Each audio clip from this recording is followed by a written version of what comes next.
కొన్ని ప్రభుత్వ ఆసుపత్రుల్లో వైద్యులు నిర్లక్ష్యంగా ఉంటున్నారు. ప్రభుత్వానికి చెడ్డ పేరు తెచ్చేలా వ్యవహరిస్తున్నారు. కడప జిల్లాలో అలాంటి ఘటనే చోటు చేసుకుంది. కుటుంబ నియంత్రణ ఆపరేషన్ చేయించుకున్న మహిళకు పొత్తి కడుపు పేగుకు కలిపి కుట్లు వేశారు వైద్యులు. అక్టోబర్ 29న శివలక్ష్మి కుటుంబ నియంత్రణ ఆపరేషన్ చేయించుకుంది.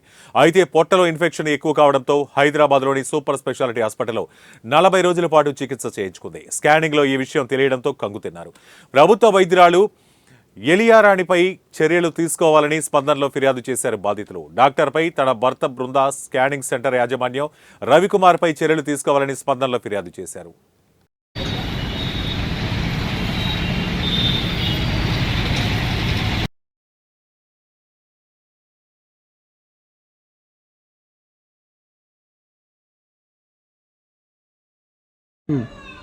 గౌరవనీయులైనటువంటి సీఎం చంద్రబాబు నాయుడు గారికి, డిప్యూటీ సీఎం పవన్ కళ్యాణ్ గారికి, హెల్త్ మినిస్టర్ సత్యకుమార్ గారికి నా నమస్కారములు. నా పేరు శివలక్ష్మి. నేను గవర్నమెంట్ మైదుకూర్ కేజీబీవీ కాలేజ్లో పీజీటీ ఫిజిక్స్గా వర్క్ చేస్తున్నాను. సెప్టెంబర్ 23వ తేదీన ప్రొద్దుటూరులో ఉన్నటువంటి హర్ష హాస్పిటల్లో బేబీ బాయ్కి జన్మనిచ్చాను. అక్టోబర్ 29వ తేదీన ఓపెన్ ట్యూబెక్టమీ ఆపరేషన్ కొరకు ప్రొద్దుటూరులో ఉన్నటువంటి గవర్నమెంట్ హాస్పిటల్లో అడ్మిట్ అయ్యాను. అక్టోబర్ 29వ తేదీన ఆపరేషన్ జరిగిన తర్వాత 2 అవర్స్కి నన్ను డిశ్చార్జ్ చేశారు. రూల్స్ ప్రకారము 1 డే అంతా ట్యూబెక్టమీ ఆపరేషన్ కొరకు అబ్జర్వేషన్లో ఉంచుకొనవలెను.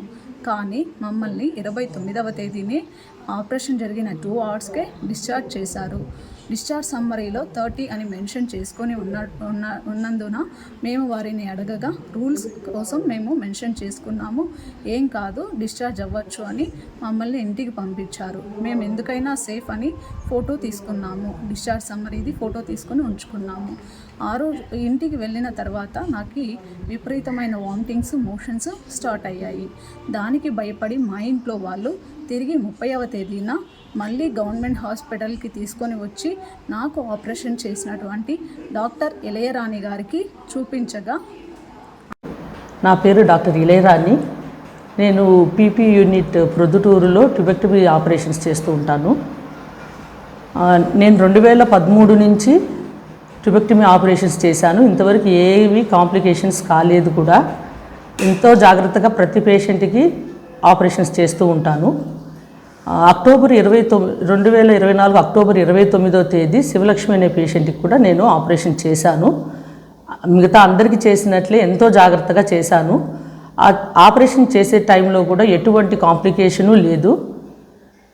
తర్వాత కూడా ఆమె బాగునింది. నేను 30వ తేదీ డిశ్చార్జ్, ఎవరినైనా సరే ఈరోజు ఆపరేషన్ చేస్తే మరుసటి రోజు డిశ్చార్జ్ చేస్తాం కాబట్టి 30వ తేదీ డిశ్చార్జ్ రాసినాను. సో అంటే ఏ కాంప్లికేషన్ లేనందువల్ల నార్మల్గా రొటీన్గా పెట్టే ట్రీట్మెంట్సే పెట్టాము.